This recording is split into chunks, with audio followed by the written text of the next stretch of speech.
सवाल में वो कहता है कि जे एल जो है वो वेरियस प्रोडक्ट्स बना रहा है, सी और डी दो प्रोडक्ट्स का डेटा है हमारे पास, नेक्स्ट ईयर का बजट है पूरे साल का। कहता है on the basis of financial information given above compute the change in overall net profit in each of following situations: if JAL continues to produce C, if JAL discontinues to produce C। मतलब D के बारे में तो उसका ख्याल ही कोई नहीं है बंद करने का, वो कह रहा है C भी कंटिन्यू कर लो, यानी C की डिसीजन मेकिंग है, C कंटिन्यू करें या शट डाउन कर दें, ठीक है। लेकिन सवाल में उसने क्या कहा है, change in overall net profit निकालो। अब हम जिस तरतीब पे हमने इतफाक से एक सवाल शायद सुल्तान वाला किया था, ये करना ही उसी तरतीब पे था, यानी कि मैंने इस तरह से किया है, मुझे आई कैप का नहीं पता, ठीक है। मैंने जब उधर देखा था तो एंड पे मैंने सिर्फ एंड पे आंसर देखना था, क्योंकि वो पता नहीं क्या करते हैं, दिखाऊंगा सोल्यूशन, मतलब वो दूसरे तरीके से चलते हैं, मैं सादा आदमी हूँ तो सादा तरीके से करता हूँ सवाल, ठीक है। तो हमने क्या करना है, हमने ये कहना है continue both C and D या शट डाउन सी। कॉन्टिन्यू सिर्फ क्या करना है, डी, इसका मतलब दो कॉलम्स बनने हैं। अब कॉन्टिन्यू सी एंड डी जब आना है तो ये उसने कवर करना है इसने कि कॉन्टिन्यू करें सी, डी तो वैसे ही कॉन्टिन्यू करना है। सवाल आपने पढ़ लिया इसलिए मैं बीच वाली बात नहीं पढ़ा रहा, उसमें क्या लिखा होता, इसकी प्राइस बढ़ गई, ये हो गया वो हो गया, ठीक है। और अगर मैं दूसरे कॉलम में डालूंगा डिसकॉन्टिन्यू कर दें, शट डाउन कर दें सी को, तो डी तो वैसे ही बनना है। अब एक बच्चे ने मुझे ऑन करने से पहले, मैंने वैसे ही वजह सुनाओ, कहता है एक कॉलम तो वैसे ही आना है, उसने मेरा दिल जीत लिया, और आप लोगों के दिल में भी ये आया होगा, ये कॉलम तो वैसे ही आना है एक दो चेंजेस के अलावा, ठीक है। एक चेंज तो ये आनी है, अगर सी शट डाउन किया तो ये मटेरियल जो खरीद रहे थे इसमें कुछ मटेरियल यहाँ से भी आ रहा था, वो देखना पड़ेगा। उसके अलावा ये तो ऐसे ही है, लेकिन ये सारी कॉस्ट में सिर्फ आपने वेरिएबल कॉस्ट लेनी है या एट्रीब्यूटेबल फिक्स कॉस्ट लेनी है जो एज इट इज़ आएंगी। तो जो अगर वेरिएबल है वो तो एज इट इज़ आ जाएगी, अगर नहीं है तो फिर नहीं आएगी, ठीक है। अब सवाल को शुरू करते हैं जी। सबसे पहले तो हमने ये डिसाइड कर लिया कि हमने क्या करना है जी, हमने कॉलम बनाना है कॉन्टिन्यू सी एंड डी। और तुम्हें क्या लगता है, आज पढ़ सकते हैं सवाल को? अच्छा, अब जो जिस तरीके से चल पड़े, फिगर्स उसने निकाल लेनी है। और 15 16 17 कितने नंबर का सवाल है? 15 नंबर का सवाल है, 8 10 तो मेरे जैसा भी ले ही जाएगा उसमें। वो जो एक दो पॉइंट्स डिस्टर्ब कर रहे हैं, करते रहें डिस्टर्ब। आपने असल मसला क्या है, शुरू करना डराता है, शुरू करना। उसके लिए हमने इसीलिए फॉर्मेट्स रखे हुए हैं कि फॉर्मेट बनाओ, अल्लाह का नाम लेके शुरू कर दो और कुछ तो सही होगा।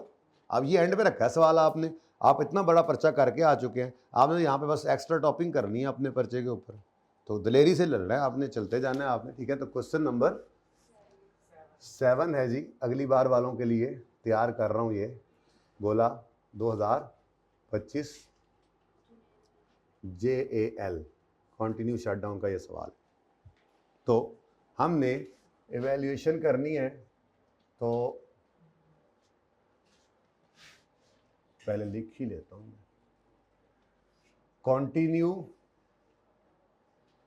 कॉन्टिन्यू सी एंड डी या शट डाउन सी, यानी कि इस केस में सिर्फ कॉन्टिन्यू किसको करोगे, डी को, ठीक है। वर्किंग में ही जाके कर लेते, लेकिन ठहरो यार, एक काम थोड़ा वर्किंग की जगह हमें रख के ही चलनी चाहिए वैसे, है ना। कोई वर्किंग नहीं भी करनी पड़ती, वर्किंग से बचत हो जाती है, बंदा यहीं कर ले।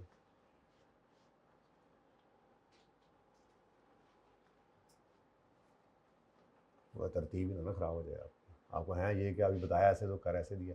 तो कॉन्टिन्यू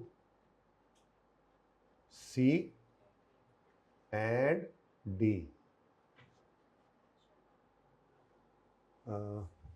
यार ये मिलियन में ना बहुत चुनी फिगरें हो जानी, थाउजेंड्स में कर लेते हैं सवाल, ठीक है। थोड़ी सा फिर कॉलम बड़ा कर लेते हैं।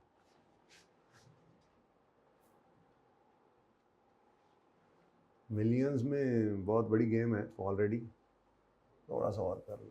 थाउजेंड्स में कर लेंगे सवाल, ठीक है। बस इसको थोड़ा सा संभालना है, परेशानी वाली बात कोई नहीं है, लेकिन थोड़ा सा होता है ना, मिलियन में डेटा है, 1000 में तो समझ नहीं आ रही, थोड़ा तसल्ली से इत्मीनान से। अच्छा वैसे आपस की बात है, आपने 2 बार सवाल को पढ़ा, मैंने क्लास पॉज करा के आपको पढ़ाया, फ़र्क महसूस हुआ है सोच में, समझ में?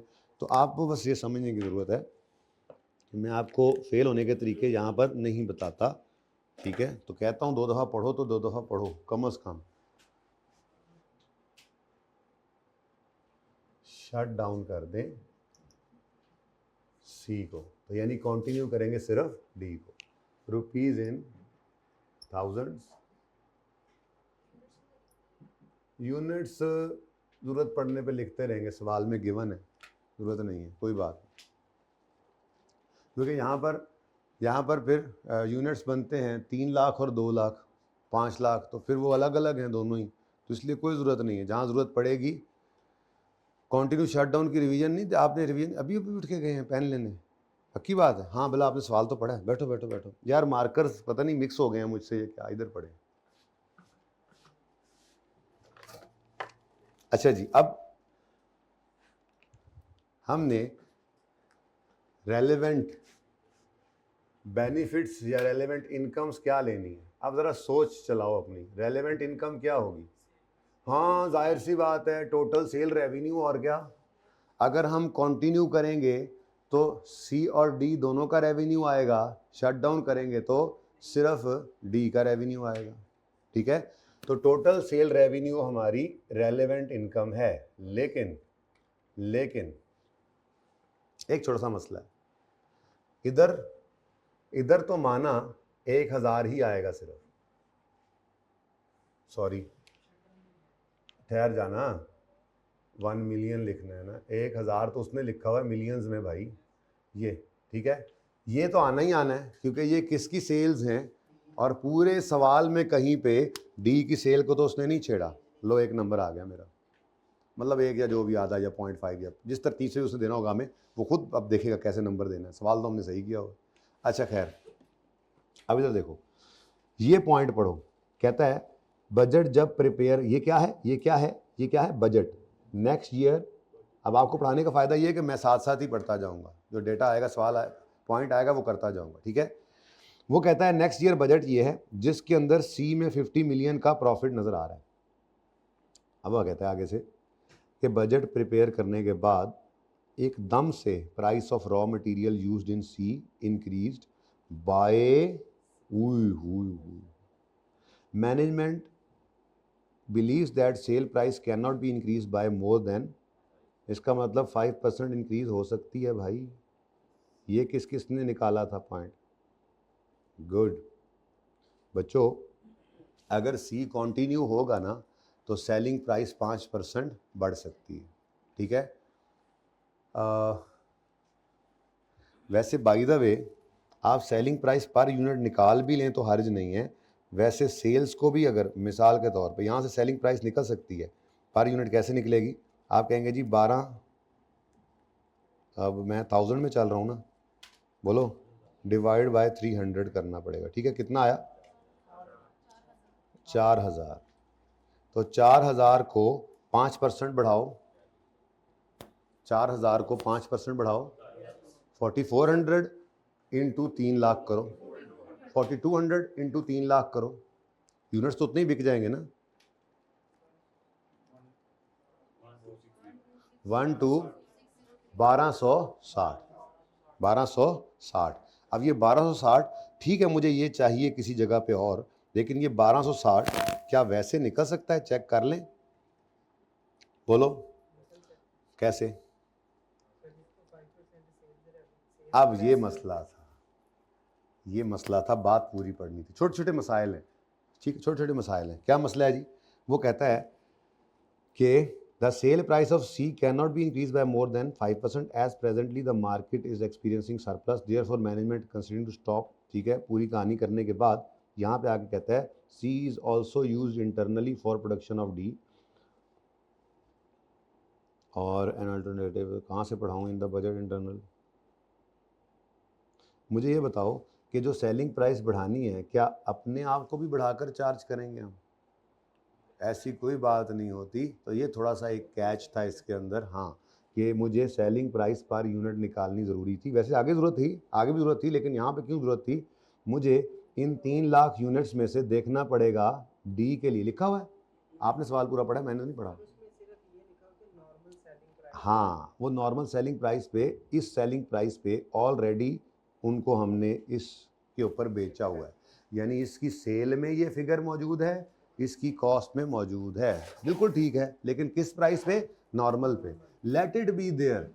ये आपको इंक्रीमेंटल रेवेन्यू तो नहीं निकलना, अपने आप को बेचोगे तो एक का प्रॉफिट बढ़ाया तो एक का कम कर लिया, तो वो तो कोई फायदा नहीं है ना, इसलिए इसको छोड़ दो। मतलब हमें फिर तोड़ना पड़ना था कि हम डी के अंदर कितने यूनिट्स यूज कर रहे हैं सी के, और जो बाकी हैं वो कितने हैं। तो बाकियों पे 5% इंक्रीज सेल का लगना था, और इसके ऊपर 5% इंक्रीज नहीं लगना था। अब ये काम हमने करना है, ठीक है। जरा आप तसल्ली से पूरा पढ़ लें ताकि इसको फिर अप्लाई कर लें, 1 मिनट का काम है।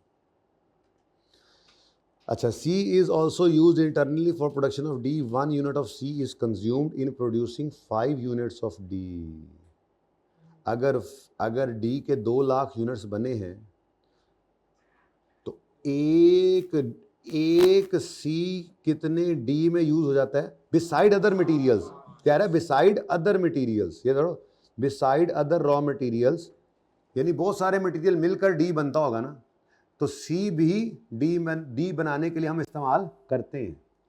लेकिन एक C कितने D में यूज होता है, तो इसका मतलब 2 लाख D हैं, तो डिवाइडेड बाय 5 करो तो 40,000 C भी इसमें इस्तेमाल हुआ है। तो ये वो मैं कह रहा था निकालो कि 40,000 यूनिट्स तो वो हैं जो आपको इंटरनल सेल है आपकी, जिसमें आप सेलिंग प्राइस नहीं बढ़ा सकेंगे। तो बाकी 2,60,000 के ऊपर आप सेल प्राइस बढ़ा सकते हैं। तो 2,60,000 यूनिट्स इंटू 4,000 इंटू 1.05%, और बाकी 40,000 इंटू 4,000 ही रहेगा। ठीक है, ये बात समझ आई या नहीं आई समझ, ठीक है। लेकिन हमने कॉन्टिन्यूस C और D दोनों को किया है, इसलिए जो पहला कॉलम है इसमें C की सेल भी डालनी है, और जो है वो D की सेल भी मैं वहीं पे डाल दूंगा, ऐड कर दूंगा, ठीक है। तो फिलहाल मैं एक वर्किंग कर रहा हूँ, कोशिश करता हूँ यहाँ कुछ वर्किंग्स पूरी हो जाए, अल्लाह करेगा हो जाएगी। तो वर्किंग 1 हमारी आई, जिसके अंदर हम ज़्यादा ही वैसे जगह खुली कर दी, चलो खैर, जिसमें हम क्या निकाल रहे हैं जी, total sale revenue of C। अब ये निकालने के लिए सबसे पहले, बल्कि मैं यूं कर लेता हूं यार, ये वर्किंग,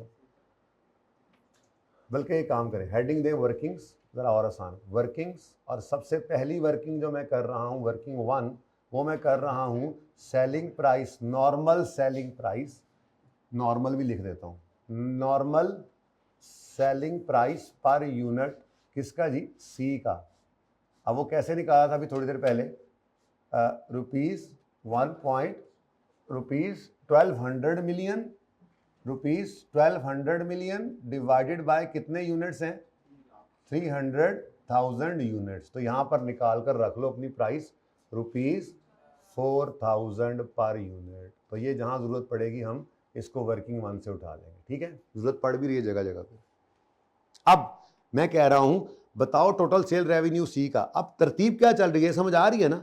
हमने पता क्या करना है, हमने कहना है C कंटिन्यू करे तो ये रेवेन्यू आएगा, C कंटिन्यू करें तो ये वेरिएबल कॉस्ट आएगी, ये वेरिएबल कॉस्ट ही बढ़नी है मटेरियल से। C कंटिन्यू करेगा तो ये डायरेक्टली एट्रीब्यूटेबल फिक्स कॉस्ट आएंगी, और अगर C कंटिन्यू नहीं करेंगे तो फिर सिर्फ D वाली आ जाएंगी, C वाली नहीं आएंगी। लेकिन कौन सी, सिर्फ कौन सी, वेरिएबल। आप खुद ही कहोगे कि यार हाँ, जिस तरतीब पे सीखा था काम, जैसे फॉर्मेट है, जैसे सिखाया गया था वैसे ही सवाल चलाते हैं, और हर दफा बच्चे ऐसे ही करते हैं, तो हमारा आधे से ज़्यादा इंशाल्लाह सही होना था, ठीक है। अपॉर्चुनिटी कॉस्ट वाला घुमाता है, तभी तो मैंने आपको करवाया नहीं है। जब 2 ऑप्शन है तो आसान की तरफ क्यों ना जाएं, आसानियाँ पैदा करनी चाहिए दूसरों के लिए भी, अल्लाह आपके लिए भी आसानियाँ पैदा करते हैं, समझ आ रही है ना, तो दूसरों को भी। लेकिन आप ना किसी को सिखाने लग जाना, जैसे जिसने पढ़ा हो वैसे पढ़ने देना उसको, हाँ, मत है उनको नवा काम पा लो, ठीक है। और इधर आओ, नंबर 2 क्या है जी, टोटल सेल रेवेन्यू मैं निकालने लगा हूं ऑफ C। अच्छा जी, अब टोटल सेल रेवेन्यू कैसे निकलेगा जी, हमने कहा जी इंटरनल सेल्स, ठीक है।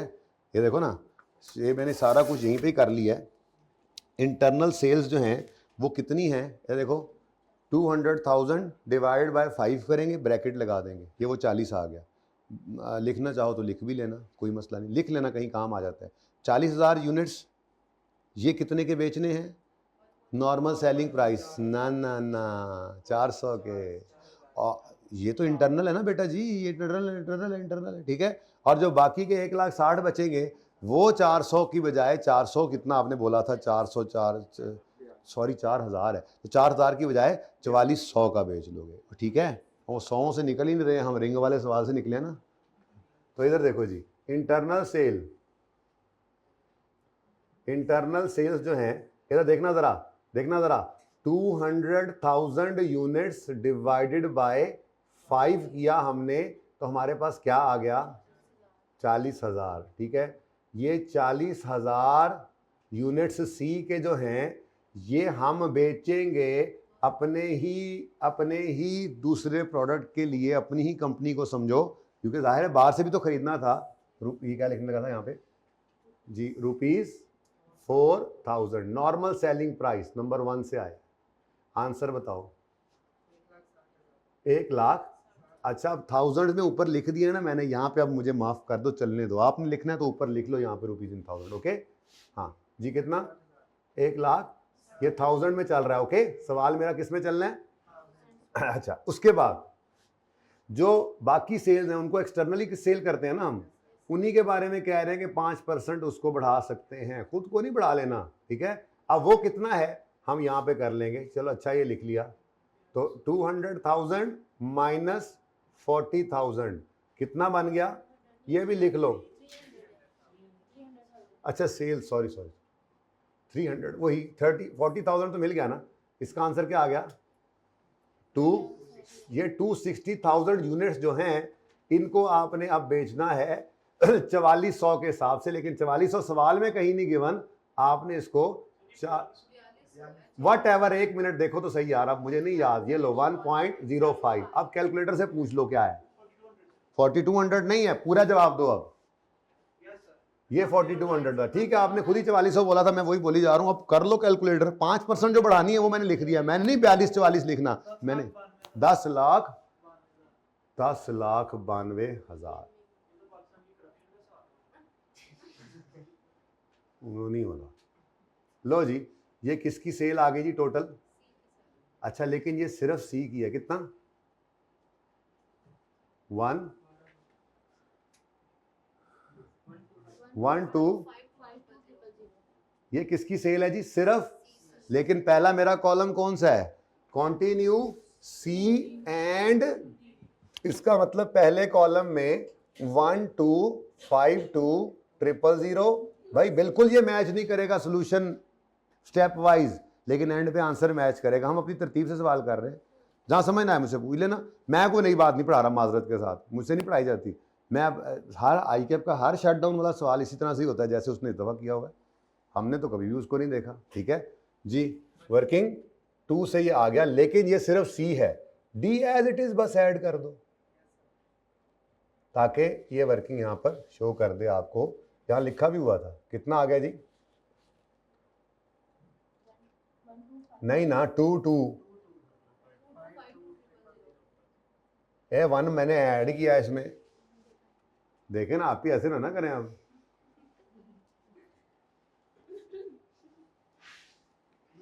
ओके, नमाज से पहले करना है इसको ख़त्म। एसजी वालों को 5 बजे बुलाता हूँ, लेकिन आप लोगों को 3 बजे तक छुट्टी देने की नीयत है, वो बचना नहीं है इसके बाद कुछ, इंशाल्लाह। ये हो गया तो फिर इससे बहुत आसान है डायरेक्ट लेबर वाला, हालांकि रिजल्ट उसमें भी सेम है, बहुत आसान है। और पता है इन्वेंट्री वैल्यूएशन में कौन सा सवाल था? वो जो आपने शुरू में कार्ड्स नहीं बनाए थे, इन्वेंट्री कार्ड ही बनाना था। मिस्टेक क्या? मिस्टेक देख लेंगे, मिस्टेक क्या होता है मिस्टेक। अच्छा, टोटल सेल रेवेन्यू हो गया। नेक्स्ट चीज है जी कॉस्ट ऑफ सेल। अब देखो भाई, रेलेवेंट रेवेन्यू सिर्फ यही था सवाल में, आपने पढ़ा है कुछ और नजर आ जाए तो कोई बात नहीं, मैं इसीलिए एहतियातन 1-2 लाइनें छोड़कर अगली हेडिंग लिखूंगा। मुझे नहीं पता अभी आप लोगों ने, मैंने बस ऐसे गो थ्रू किया था, बस ये है, बाद में फिर उसको जब कैलकुलेशन करके देखा तो ठीक है, अपना डिफरेंट होता है, वो आंसर मैच करता है, ठीक है, वो आने पे दिखाऊंगा। रिसेंट टाइम में जो भी सवाल होता है ना, कोई भी अगर सोल्यूशन आईकैब का जब देखते हैं ना, साथ ही जाकर देखते हैं, अभी तक कोई एक दो मैंने ख्याल छोड़ भी दिया हमने, नहीं आज सवाल ही पहला कर रहे हैं, तभी मैं कहूँ आज देखा नहीं, हम सोल्यूशन जाके देखते हैं। जैसे ऑप्टिमल वाले का देखा, नहीं देखा तो आप देख लीजिएगा, मैच करेगा, ये सोल्यूशन मैच करता है। वो रिसेंट टाइम में दिखा देता होता हूँ बच्चे को, क्योंकि वो चल रही होती है, बच्चा कहता है यार पेपर का सोल्यूशन भी सामने ही होता है नॉर्मली बच्चे के ना, ठीक है। अच्छा, अब मटेरियल के अंदर थोड़ा सा मसला है। क्या मसला है जी? सी के मटेरियल में तो कोई मसला नहीं है ना, है ना। सी के मटेरियल में ही तो मसला है, जिस मसले की वजह से ये सारा कटा खुला, कटा ही तो वही खुला था। 60% इंक्रीज हो गया सी का मटेरियल, ठीक है। चलो शुक्र है, डी के मटेरियल में कोई मसला नहीं है। अच्छा सुनो, सी एंड डी में तो कोई मसला नहीं है डी के अंदर, लेकिन अगर आप शट डाउन कर रहे हैं सी को, तो जो 40,000 इधर यूज हो रहा था, अब वो बाहर से लेना पड़ेगा, और वो उसका रेट डिफरेंट है। आपने भी बताया आपका 1 किलो या 1 यूनिट 4,000 का है, और उनका 1 किलो या 1 यूनिट जो है वो बाहर से 4500 का मिल रहा है, तभी तो आप अपना यूज कर रहे थे, ठीक है। तो ये भी बड़ी आसानी से वर्किंग हो जाएगी, कोई मसला नहीं है। वैसे ये भी टेक्निकल वर्किंग है, बट वेरी आसान। तो मटेरियल कॉस्ट लेते हैं, अगर हम कंटिन्यू करें सी को, तो क्या बनेगा? सिर्फ ये 500 इंटू कितना हो जाएगा? 1.6, ठीक है, मटेरियल कॉस्ट। बल्कि यहीं पे ही निकाल लेते हैं दोनों। Working number 3, material cost if material cost निकालनी है जी, अगर हमने कंटिन्यू करना है बेटा जी, अगर कंटिन्यू करना है ना सी को, अगर कंटिन्यू करना है सी को, तो फिर महंगा मटेरियल खरीदना पड़ेगा, तभी कंटिन्यू होगा ना। मसला तो यही पड़ा है। तो कंटिन्यू करोगे तो मटेरियल 60% महंगा आएगा। तो कितना मटेरियल है जी? मैं कहता हूं मटेरियल इफ कंटिन्यू, मैं यूं लिख देता हूं आपकी आसानी के लिए, continue C and D, material cost ही आपको पता है, चलो लिख दो यार मटेरियल। असल में ना वो कंजूसी चल रही होती है इस वक्त, पता है आपको, बोर्ड की लालच चल रही होती है कि सारा सवाल किस तरह से इनके सामने आ जाए, लेकिन मैं खप जाता हूँ। Material cost C if continue C and D, ठीक है। आगे ना मैं इधर भी वर्किंग करना चाह रहा हूँ, वैसे वर्किंग्स हैं कितनी कुछ उस्ताद, ठहरो उधर रखो, उधर रखो, मुझे एक दफा पढ़ तो लेने दो यार। यार खुला डुल्ला सवाल करो यार, हद हो गई यार। मटेरियल कॉस्ट पता लगे एंड पे जाके मसला पै जाए, कोई बात नहीं, इधर भी आइटम्स थोड़े हैं, ये जगह भी बच जाएगी इंशाल्लाह। मटेरियल कॉस्ट कब जी? अगर कंटिन्यू करते हैं सी एंड डी, अगर ये दोनों को कंटिन्यू करते हैं तो मटेरियल कॉस्ट क्या आएगी? हमने कहा जी सी की मटेरियल कॉस्ट जो है ना जी, वो कितनी है जी गिवन? हम तो 500,000 लिखेंगे ना यार, हम 1000 में चल रहे हैं, फिर परेशानी होती है, इनटू 1.6, ठीक है। कितनी कॉस्ट हो गई? 8 लाख। खुला खुला इधर आके लिखो, खुली जगह। लेकिन डी की क्या रहेगी? ये ऐसे ही मैंने उधर भी करना था, सॉरी यार, असल मुझे करना चाहिए था यहाँ पर ही मैं ऐड कर देता डी को, चलो खैर मैंने वो जरा डिफरेंट तरीके से कर दिया, मुझे माफ़ भी करते रहना। यहाँ पे लिखना चाहिए टोटल सेल रेवेन्यू, ऐसे ही लिखना चाहिए था। लिख दो, अभी भी मौका है, ये समझ आ रही है? चलो ठीक है, अच्छी बात अच्छी बात। लेकिन मुझे नहीं मज़ा आ रहा, एक तरतीब पे पढ़ रही है ना चीज़। 1 मिनट लगेगा, 1 मिनट लगेगा, हैं 1 मिनट लगेगा, अल्लाह के नाम पे 1 मिनट दे दे बाबा।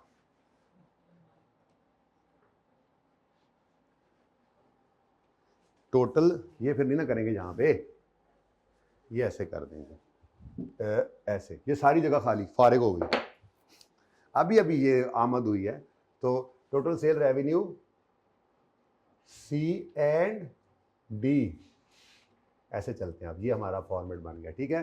तो ये जनाब सी का रेवेन्यू हो गया, total sale revenue of C, और total sale revenue of D आ गया 1 मिलियन। तो आपने 2252,000 लिखा था, वहाँ पे ब्रैकेट में किया था, तो देखो ना मैंने वो जगह इसीलिए छोड़ी थी इस वर्किंग के लिए, लेकिन अब ये इधर जेन बन गया।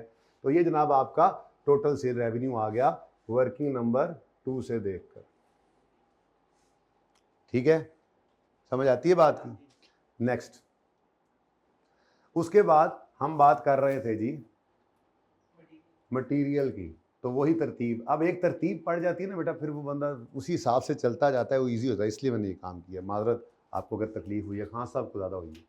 तो material cost, if C and D वाला केस है, कंटिन्यू हो, तो मटेरियल कॉस्ट क्या आएगी जुनैद भाई? माजरत यार, ठीक है, आप वो वाली कॉपी कर चुके थे, आप वो कॉपी कर चुके थे, साथ साथ कॉपी ना करो, पिक्चर लेना। ये पहली बार मैं ज़िंदगी में कर रहा हूँ सवाल क्लास में, तो आप फिर देख लो, इस पर तो रिस्क है ना। अच्छा सुने, मटेरियल कैसे लिख रहे थे पहले? अच्छा भला लिख रहे थे, हाँ, सी का जी कितना है जी?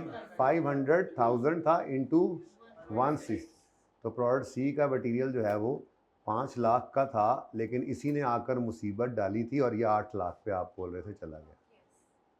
लेकिन डी का तो वैसे ही है, 4 लाख का ही है, क्योंकि कंटिन्यू हो रहा है सी, इसलिए ये 4 लाख का है। 12 लाख हो गया। चूंकि कंटिन्यू हो रहा है सी, मैं बार बार बोल रहा हूँ, क्योंकि सी कंटिन्यू हो रहा है, इसलिए डी का मटेरियल 4 लाख का ही है। और अगर सी शट डाउन हुआ तो डी के मटेरियल में कुछ ना कुछ चेंज तो आएगा, क्योंकि 40,000 यूनिट्स जो हम अपने सी के उधर फेंक रहे थे, वो बाजार से खरीदने जाएंगे तो वो 4,000 के नहीं 4500 के मिलने। थोड़ा सा फर्क आना है। अब इसमें 2-3 अप्रोचेज होंगी, जैसे कहोगे कर लेंगे। फिलहाल तो एक लाइन छोड़ कर एहतियातन मैंने लिखा यहाँ पर रेलेवेंट कॉस्ट। तो रेलेवेंट कॉस्ट में क्या आ गया जी? मटीरियल कॉस्ट, पूरा पूरा लिखा है, खुला खुला ऐसे। वर्किंग नंबर 3 कितनी है जी मटीरियल कॉस्ट? अगर दोनों चलें तो 12 लाख, और अगर सिर्फ सी चले तो सॉरी सिर्फ डी चले तो, समझ जाओ ना, सी शट डाउन हो जाए तो ले लूँ 4 लाख, जैसे ऊपर सेल ले ली थी 4 लाख, ले लूँ ऐसे ही 10 लाख सेल ले ली थी ना, मटीरियल भी ले लें, अहमद ले लें। क्यों क्यों शट डाउन सी को कर रहे हैं तो डी को क्या तकलीफ होगी मटीरियल में? डी उससे बनता है। इधर आओ फिर दोबारा देखो, C is also used internally for production of D, 1 unit 5 D में यूज होता है। Beside the raw material an alternative material available at 4500 पर unit can be use in place of C. यानी अगर हम सी बंद कर दें तो एक अल्टरनेटिव मटीरियल इसकी जगह यूज कर सकते हैं अपने डी में, लेकिन वो कितने का मिलेगा? 4500 का। अब in the budget, internal transfer of C for production of D has been recorded at normal selling price of C and is included in units sold of C। यानी इस सेल के अंदर, यूनिट सोल्ड के अंदर वो शामिल हैं, ठीक है, और ये इसमें भी रिकॉर्डेड है बजट के अंदर। इसकी सेल में पड़े हैं, इसकी कॉस्ट में पड़े हैं। ये तो मसला कोई नहीं था, इसलिए 400 पड़ा रहने दिया, इसीलिए सेल को छेड़ा भी नहीं था हमने, देख लो इंटरनल सेल को। लेकिन मसला ये है, अगर सी बंद कर दिया, मसला है कि नहीं? चलो, तो इसका मतलब इसकी वर्किंग कर लेते हैं कुछ ऐसा। अच्छा, अब इसमें ना एक तरीका क्या है, मैं कहता हूँ जी, मिसाल के तौर पे डी इंक्लूडिंग सी कितना है? 400 है, 4 लाख है ना।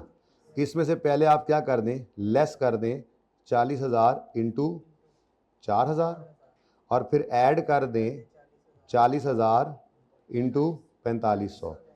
क्या आंसर आता है जी? 16 लाख।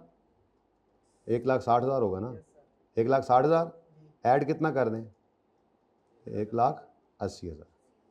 ठीक है, तो क्या आंसर आया?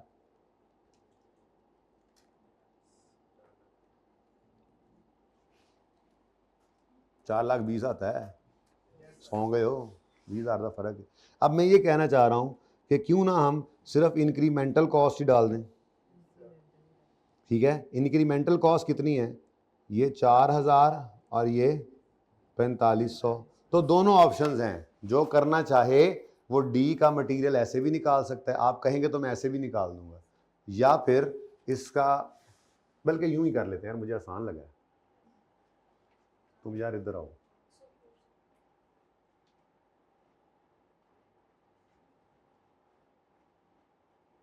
क्या पता बाद में जगह तंग पड़ जाए, बाद से फिर खड़े होइए, फिर जुनेद ने लड़ना भी है, ठीक है। ऐसे ही अब खुले खुले चल रहे हैं।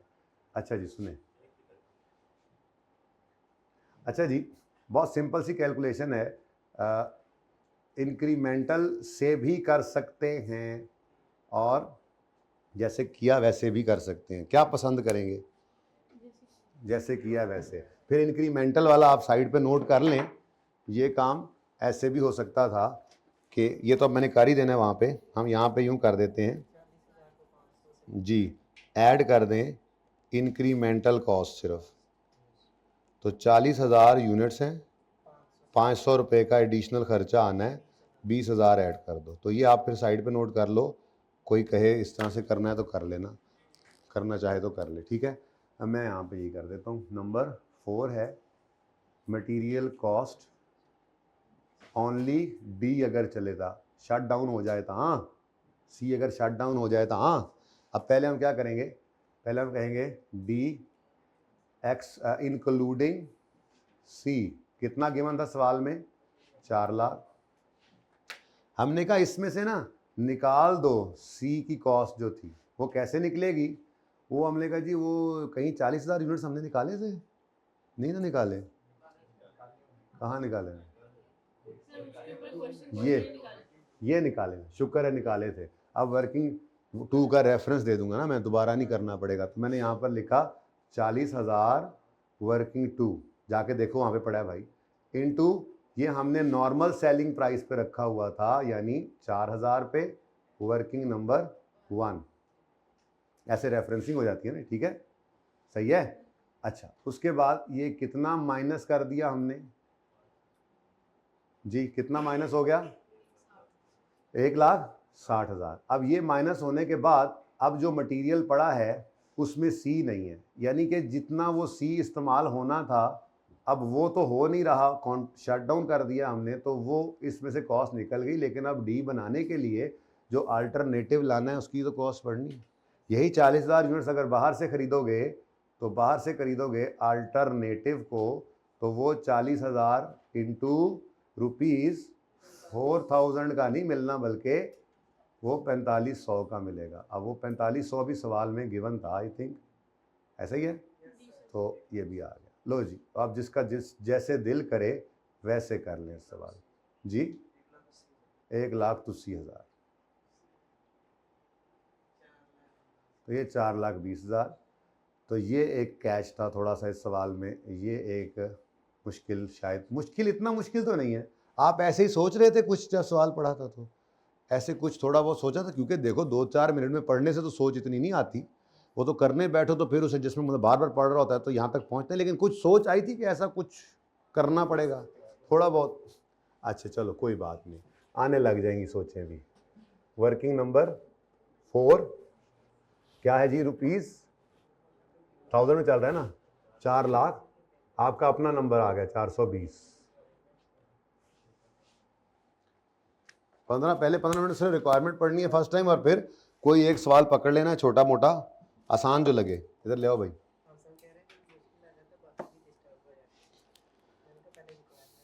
हाँ जी, लो जी, direct labour is paid at 250 per hour and each labour works an average of 200 hours per month. ये डेटा है पूरे साल का, ठीक है। According to union agreement 50,000 are payable to each labour upon termination of there.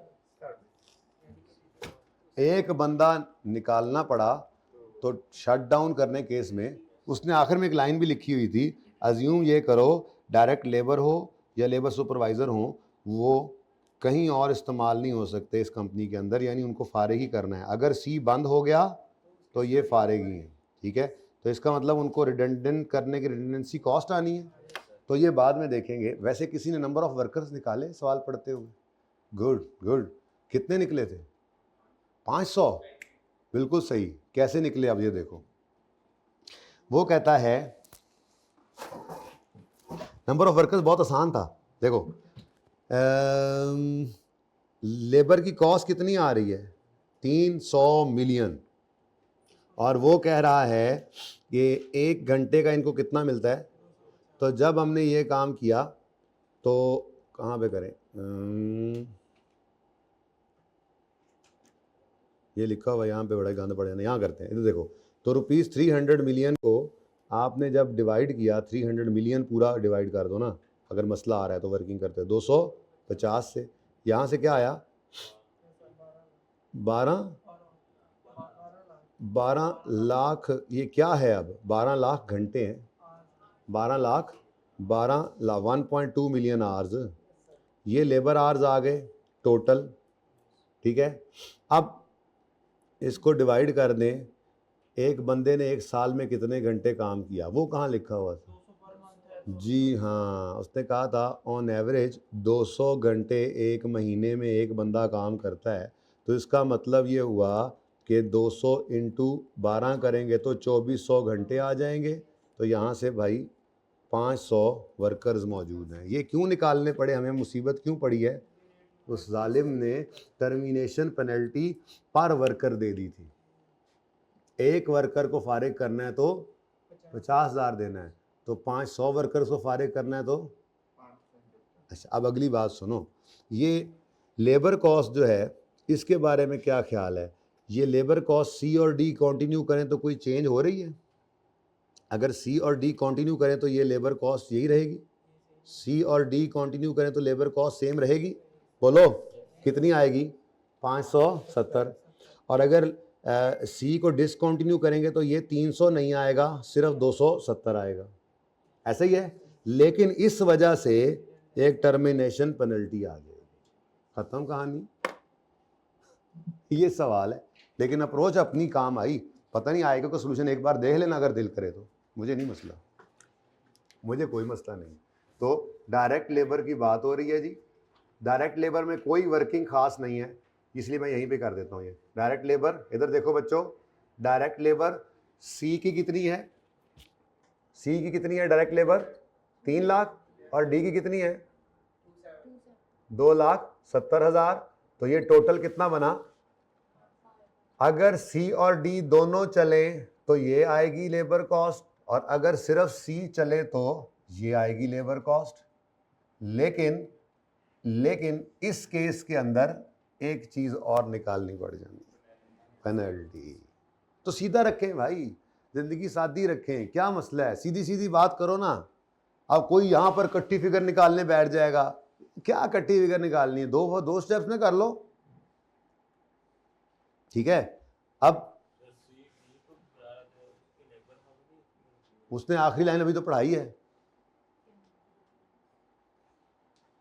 ये जान छुड़ाई थी उसने आपसे, इतना आसान कर दिया सवाल को। उसने कहा था कि जो भी लेबर है, जो सुपरवाइजर्स हैं, एक वाले दूसरे पे इस्तेमाल नहीं हो सकते, बस उन्हें घर ही भेजने हमने, तो हमें घर भेजने दो उन्हें। ठीक है जी। अच्छा, अब यहाँ पर क्या आ जाएगा जी? टर्मिनेशन पेनल्टी, या टर्मिनेशन, यहाँ टर्मिनेट ही कर रहे हैं ना, रिडंडेंसी लिख दो, कुछ भी लिख लो। टर्मिनेशन पेनल्टी वर्किंग कर लेता हूँ इसके लिए 3, लेकिन ये टर्मिनेशन पेनल्टी किसकी है जी? डायरेक्ट लेबर की, क्योंकि एक और भी आ रही है अगले पॉइंट में, वो भी आपने पढ़ ली हुई है। तो वो अब एक कर लो तो दूसरी भी हो जाती है। अच्छा जी, डायरेक्ट लेबर की है, और ये वर्किंग नंबर 5 करने लगे हैं बच्चे। बड़े भी कर लें, बच्चे भी कर लें जी। तो वर्किंग 5 में सबसे पहले मुझे नंबर ऑफ वर्कर्स निकालने हैं। ठीक है, अब मैंने नंबर ऑफ वर्कर्स कैसे निकाले? मैंने कहा जी सी का 300 मिलियन की कॉस्ट है लेबर की, और वो कह रहा है लेबर को हम पे करते हैं ₹250 पर आवर। यहां से हमारे पास एक आंसर आया, चलो लिख देते हैं, 1.2 मिलियन लेबर आवर्स। अब ये तो टोटल इस साल के बजटेड लेबर आवर्स हैं जो सी पर लगने हैं। बजटेड आवर्स है ना, बजट ही चल रहा है ना भाई, डिसीजन मेकिंग है फ्यूचर की। बजटेड आवर्स इतने लगने हैं। अब एक बंदे ने जो आवर्स लगाने हैं, अगर उससे डिवाइड कर दें पूरे साल में जितने आवर्स लगाने हैं, तो हमारे पास नंबर ऑफ वर्कर्स आ जाएंगे जो हमारे बजट में मौजूद हैं। तो उसने सवाल में बताया था कि हर बंदा each labour works on an average for 200 labour hours. तो एक बंदा अगर 200 लेबर आवर्स काम कर रहा है तो 12 महीने में, तो 12 महीने में 2400 घंटे एक बंदा काम करेगा पूरे साल में। तो पूरे साल के 12 लाख लेबर आवर्स में से अगर एक बंदे ने 2400 लेबर आवर्स काम किया तो फिर कितने बंदे थे जिन्होंने ये किया था? नहीं, मतलब मैं बोल रहा हूं ऐसे करेंगे, बजट है ये। ओके, हाँ, माफ करते रहना। बोलो 500। नंबर ऑफ वर्कर्स कितने हैं जी? 500। अब टर्मिनेशन पेनल्टी यार यहीं पे ही निकालो उस्ताद, ये लो टर्मिनेशन पेनल्टी 500 वर्कर्स हैं इनटू 50,000 रुपीज। ठीक है, ₹50,000। लो जी, अब ये कहां से निकाला आपने? 500 वर्कर्स वर्किंग नंबर 5 में। लेकिन इधर देखो, अगर सी कंटिन्यू होगा तो ये पेनल्टी अभी दिखा के आ रहा हूं फॉर्मेट, रिडंडेंसी कंटिन्यू में नहीं होती, सिर्फ शटडाउन में होती है। हमारी अप्रोच यही है। अब आई का सोल्यूशन देखोगे ना तो वो क्या कहेगा, अगर सी शटडाउन हुआ तो आपको ये कॉस्ट पड़ जानी है। ठीक है, सॉरी, उसने कहना है कि अगर सी कंटिन्यू करे तो ये कॉस्ट सेव हो जानी है, शटडाउन करे तो ये नहीं सेव होनी। हम ऐसे क्यों देखें यार? पहले मुश्किल से समझ नहीं आ रही है, मैं फोरगोन की है भाई। तो हम क्या कहेंगे, अगर कंटिन्यू कर लिया सी को तो इन्हें फारिग करना नहीं पड़ेगा, नो पेनल्टी, नो। भाई समझ आ रही है? और अगर अगर हमने सी को शट डाउन कर दिया तो फिर हमें ये रिडंडेंसी कॉस्ट पड़ेगी कितनी? 25,000। 5 बस राइट था मैंने, 25,000 रुपीज की पेनल्टी आ। ठीक है, और उससे आगे सवाल और भी आसान है। सवाल बस इससे आगे तो कुछ भी नहीं है, वो नंबर मार्किंग स्कीम में देख लेना। ठीक है, लो जी, पॉइंट 2 भी हो गया। पॉइंट 3 देखो, कहते हैं 80% of indirect labour represents salaries of labour supervisors. 1 labour supervisor is required for every 10। तो अगर 500 वर्कर्स हैं बजट में तो डिवाइड बाय 10 करो, 50 सुपरवाइजर्स हैं। वो कहता है इधर देखो, अगर आप सी को कंटिन्यू कर रहे हो तो समझ लो कि 80% इस 40 का जो है वो सुपरवाइजर्स की सैलरीज हैं, जो कि कितने हैं? 50। कितने हैं? अच्छा, कहता है service of a labour supervisor can be terminated on payment of, इसको फारिग करने का 1 लाख, तो 10 लाख कॉस्ट आ गई। क्या ख्याल है? टर्मिनेशन। लेकिन कहता है बाकी सारी रिमेनिंग कॉस्ट क्या है? अब इनडायरेक्ट में जो 20 है वो मेरे लिए रेलेवेंट ही नहीं है, क्योंकि वो फिक्स तो है पर इंक्रीमेंटल नहीं है। ठीक है, तो बस सिर्फ इस 80 को पकड़ना है। ठीक है, अब हम आएंगे, हम 40 को लगाएंगे 80%, 40 को लग गया 80%, प्लस 30 को भी लग गया 80%। ये पहले वाला केस जो होगा जिसमें दोनों कंटिन्यू हो रहे हैं, और अगर शट डाउन हो रहे हैं तो फिर सिर्फ इस वाला उठा लेंगे। ठीक है, और लेकिन टर्मिनेशन पेनल्टी भी डाल देंगे। ठीक है, तो इनडायरेक्ट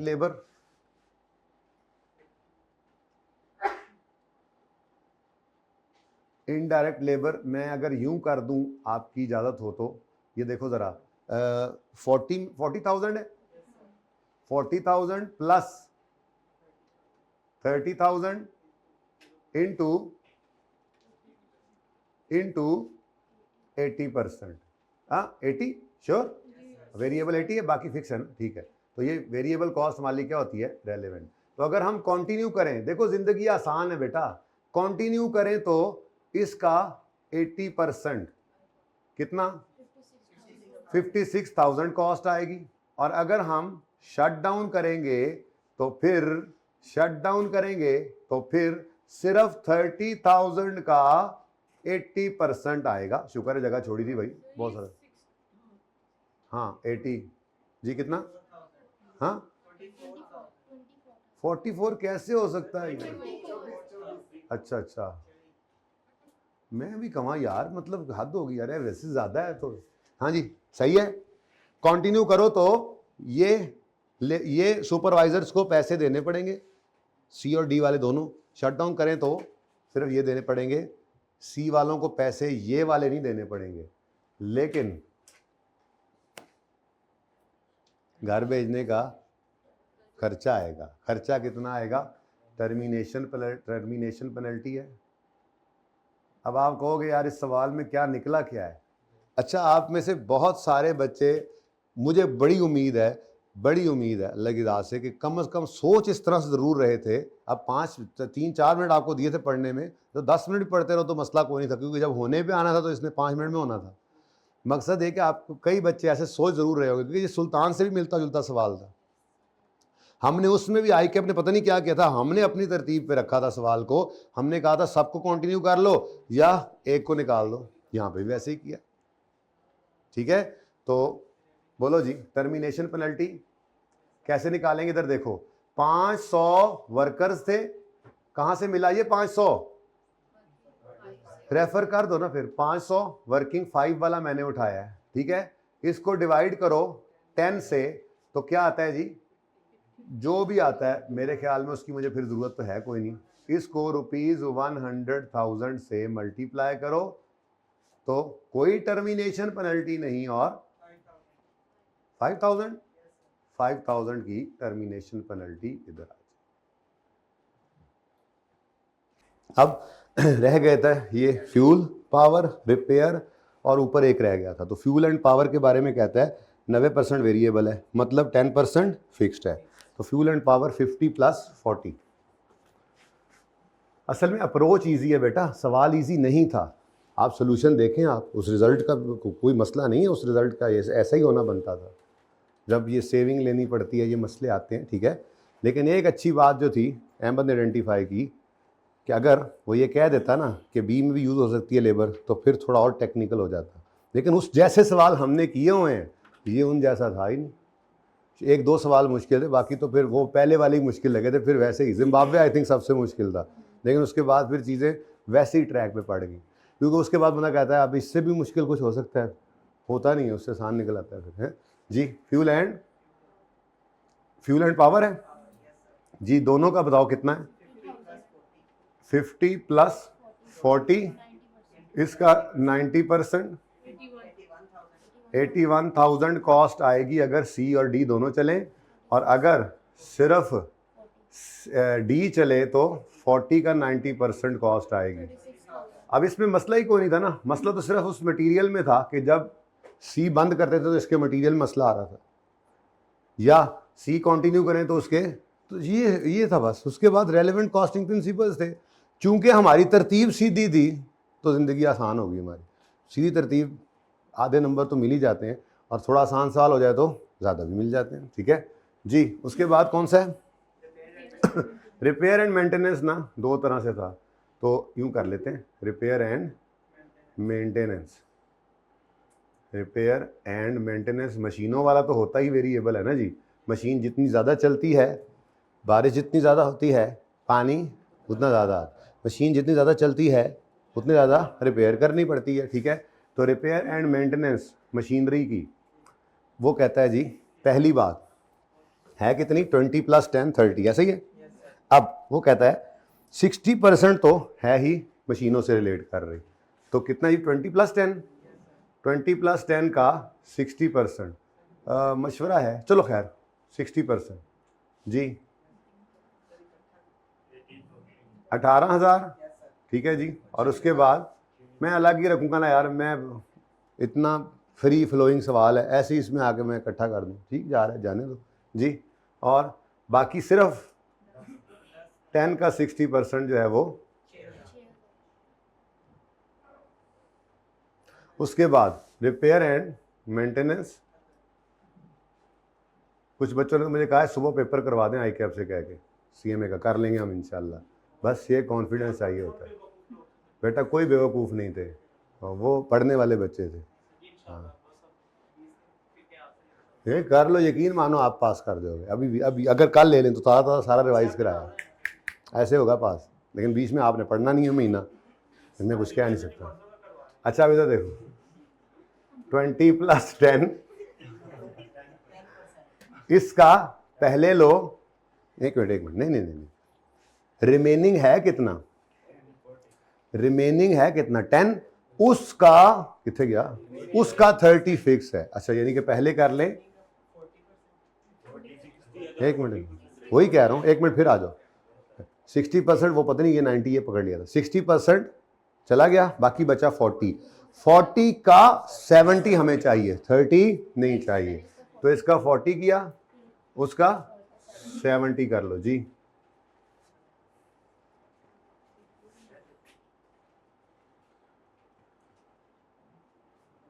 बोलो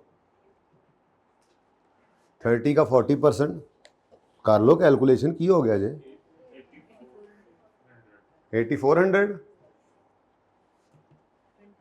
20 की हो गया जे, हैं की करन लग गए हो, क्यों लगा है? कुछ तो होना भी चाहिए वैसे बरकत के लिए कन्फ्यूजन।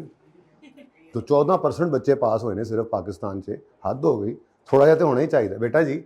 उसने कहा था कि ये 30 मिलियन का 60% तो मशीनों से रिलेट करता है, हमने कहा वो तो सारा वेरिएबल हो गया, बाकी बचा 40%। ये 40% फिक्स है? उसने कहा नहीं, ये 40 का 30% फिक्स्ड है, मतलब 70% इसका भी क्या है, वेरिएबल। हाँ हाँ हाँ जी, हो गया।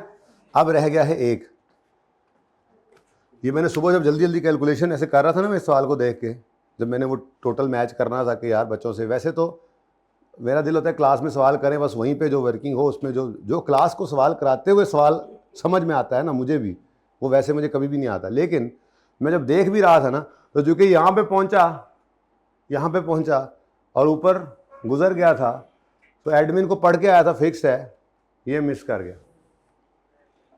अब ऐसे हो जाएगा पर्चे में भी, कोई बात नहीं, मिस हो जाता है। ये बीच नीचे पहुंचे ना, सारे पूरे होने जैसे कहानी पूरी होगी भाई। इधर इसने ब्रैकेट में ही लिख दिया था, अदर FOH 25% फिक्स्ड हैं, तो फिर बाकी क्या है, वेरिएबल। इसका मतलब अदर FOH हैं टोटल कितने, 60 प्लस ये है टोटल, इनका कितने परसेंट फिक्स्ड है, फिक्स कितने परसेंट है, 25। हमें क्या चाहिए, क्योंकि फिक्स्ड कॉस्ट सिर्फ तब लेनी है हमने जब इंक्रीमेंटल हो। कहीं सवाल में नहीं बताया गया था कि इंक्रीमेंटल है, हद हो गई यार, कुछ तो चेंज करते यार, कुछ मज़ा तो आता। पता नहीं फिर भी बच्चे कहते हैं मुश्किल मुश्किल मुश्किल। इसका रिजल्ट पता नहीं 34% आया, नहीं क्यों, पता नहीं किस सवाल को लेके बैठे हो, देख रहे हो आप कौन से सवालों को लेके बैठे हो। ऑप्टिमल स्टॉक वाला, लेबर, अभी लेबर वाला करोगे आप और एंजॉय करोगे। सिंपल हैं चीज़ें भाई। आप लोगों के ना अपने दिमाग के अंदर एक चीज़ घुसी हुई है, उसको निकालने प्लीज़। मैंने आपको एक दिन पहले शायद FAR 1 वालों को भी कहा था, आपको भी कह रहा हूँ, अब दिमागी तौर पे एक बार पास हो जाएं, तैयारी आपकी है, बस उसकी रिवीजन करनी है। दिमागी तौर पे फेल बच्चा आधा फेल है, थोड़ा सा सवाल आगे पीछे, पर्चा आगे पीछे, तबीयत आगे पीछे, कुछ भी थोड़ा सा आगे पीछे, तो 50% से 49 पे आना कोई मसला नहीं। हाँ 100 से नीचे आते आते आते 50% बहुत दूर है। दिमागी तौर पे तो पास हो, दिमागी तौर पे अब पास समझे खुद को, लेकिन मेहनत करके रिवीजन करके पर्चा दें, इंशाल्लाह पास होगा। अगर डरते रहेंगे बेटा तो बस फिर डरते रहिए, मैं कुछ नहीं कर सकता जी। इधर कितना आया, 85500, इतना ज़्यादा, और ये तो बड़ा ज़्यादा हो गया उस्ताद। 233 170। इसका मतलब आपके ख्याल में क्या करना चाहिए, C और D को, यानी कि C को कम्प्लीटली शट डाउन नहीं करना चाहिए, लेकिन उसने ये मांगा नहीं हमसे, ठीक है। उसने अब आप रिक्वायरमेंट पढ़ो, मेरी रिक्वायरमेंट ही पूरी हो गई है इत्तेफाक से, नेट रिजल्ट ही मेरी रिक्वायरमेंट है। क्या कहा था उसने, जरा पढ़ो ना, ऊपर इफ से नहीं, ऊपर से रिक्वायरमेंट शुरू हो रही। तो क्या है जी, अभी नेट प्रॉफिट था 50 + 46 यानी 96 मिलियन। क्या चेंज होगा ओवरऑल प्रॉफिट में अगर C कंटिन्यू हो, तो वो पता नहीं कितना था 90, हमने तो फिक्स कॉस्ट ले ली। बहरहाल उसने रेलेवेंट कॉस्टिंग की बेस पे कराना था, तो इन दोनों के बारे में बोला। क्या चेंज है ओवरऑल प्रॉफिट्स में। अब प्रॉफिट्स में आप ये ना कहना फिक्स कॉस्ट ले लें, आपने रेलेवेंट कॉस्टिंग से करना था, तो यही कॉन्ट्रीब्यूशन, यही फिक्स कॉस्ट के अलावा वाले कंप्यूट करें overall change in profit if C continue हो, इफ C कंटिन्यू ना हो। तो ये चेंज है, दोनों का डिफरेंस चेंज है। अब इसका वैसे डिफरेंस तो लें ज़रा, 6 to, या अल्लाह खैर।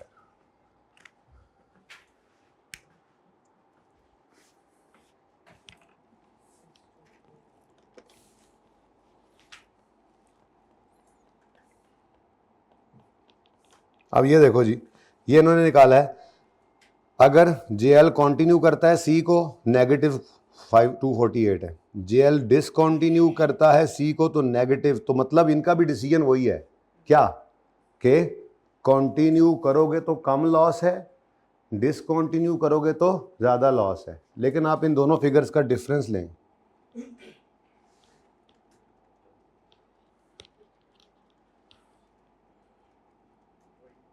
नहीं वही नहीं, फिगर बताओ बस। इसका मतलब अप्रोच डिफरेंट थी। ये चले हैं सेविंग के साथ, ये चले हैं अपॉर्चुनिटी कॉस्ट के साथ, तो मसला आ रहा है, चीज़ें वही हैं। उसने कहा इंक्रीज़ इन सेल कितना है, मैंने सारी सेल ले ली। उसने कहा इंक्रीज़ इन कॉस्ट कितना है, मैंने तो टोटल में ही काम कर लिया। उसने कहा लॉस ऑफ सेल ऑफ सी, अच्छा मतलब बजट में ये सेल करनी थी, अब नहीं होगी तो ये लॉस हो जाएगा। उलट चल रहे हैं ना, ठीक है, लेकिन वेरिएबल एक्सपेंस सेव होना है। अब ये सारे वेरिएबल एक्सपेंस उन्होंने ले लिए जो सेव होने, इस तरह से चले। ये सेविंग आएगी लेकिन ये पेनल्टी पड़ेगी, ये सेविंग आएगी सुपरवाइजर की लेकिन ये पेनल्टी पड़ेगी। हम कर वही काम रहे हैं, तो कोई ये नहीं कह सकता कि जी इसके नंबर नहीं मिलेंगे। क्यों नहीं मिलेंगे भाई? ये अप्रोचेज हैं दो करने की, सीधी और उल्टी। हम सीधी अप्रोच पे चलते हैं, ठीक है, आई कैप उल्टी अप्रोच पे चलता है, लेकिन हमारा नतीजा भी वही है जो इनका है। डिसीजन भी सेम, रिजल्ट भी सेम है, देखने वाली आंख चाहिए बस, रिजल्ट सेम है। ओके सही।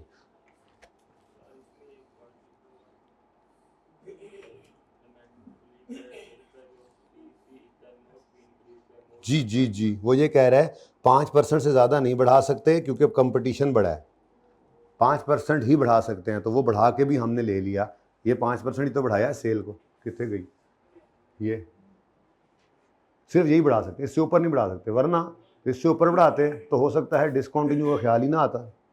मटेरियल बहुत महंगा हो गया है, लेकिन सेल प्राइस नहीं बढ़ा सकते क्योंकि मार्केट में कंपटीशन बहुत ज़्यादा है। ठीक है भाई, इस पर तस्वीर को लॉक करें और ज़रा कमेंट्स को पढ़ लेते हैं, तब तक तस्वीर को वहीं लॉक करें। सोल्यूशन देख लिया ना आपने, बट टोटल इसने कैसे पुट किया, इधर देखो, तो जैसे हमने भी शो किया क्योंकि रिक्वायरमेंट थी ऐसी। उसने ये बोला भी नहीं कि बताओ कंटिन्यू करे या ना करे, तो पुट हो गई ना रिक्वायरमेंट। बेटा बिल्कुल ऐसे ही है, डिफरेंट नंबर्स ही हैं। आपके ए और बी दो पार्ट्स ही तो हैं, ये दो पार्ट्स ही तो किए हुए हैं मैंने। कंटिन्यू करें सी को, कंटिन्यू करें, डिसकंटिन्यू करें सी को, यही है। नहीं नहीं नहीं, आप बिल्कुल इसको इकट्ठा करें, कोई मसला नहीं है, बिल्कुल ऐसे ही करना है। और कैसे करना है? जी जी बिल्कुल ऐसे ही करना है। क्वेश्चन का बस ध्यान रखना, कहीं वो इकट्ठा ना शुरू हो जाएगी सफ़े से दूसरा। अच्छा जी, लें जी, एक और 14% वाला गया। क्या है भाई, तुम्हें क्या था, बच्चों ने क्या किया? इम्पैक्ट ऑफ इंक्रीज इन, पढ़ लीजिएगा आप डाउनलोड करके। यहाँ से क्या करूँ? 2 मिनट नहीं आप मेरे पास, तुम अपना 1 मिनट लगा के डाउनलोड करके अपने पास रखो और हर बार पढ़ना जब भी कभी ये सवाल करना, ठीक है?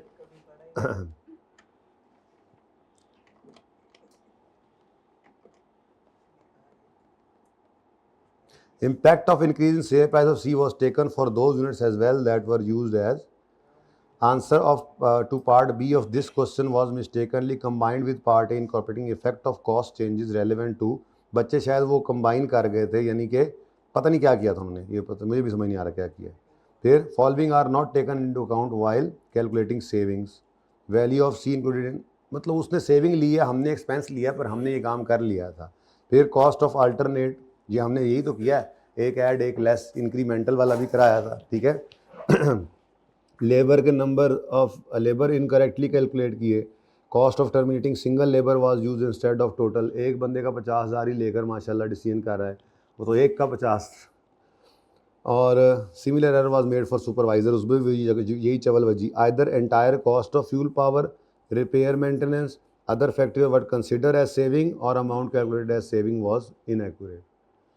में सारी कैसे सेविंग हो सकती है? फिक्स कॉस्ट तो इंक्रीमेंटल थी नहीं, वो तो होनी ही होनी है, चाहे डिसकंटिन्यू करें सी को चाहे ना करें। अब ये कॉन्सेप्ट तो होना चाहिए ना आपको। रेलेवेंट कॉस्टिंग का कॉन्सेप्ट नहीं है तो क्या रेलेवेंट कॉस्ट अप्लाई किया आपने? बहुत इंपॉर्टेंट कॉन्सेप्ट है ये रेलेवेंट कॉस्टिंग का। ठीक है जी, अच्छा जी।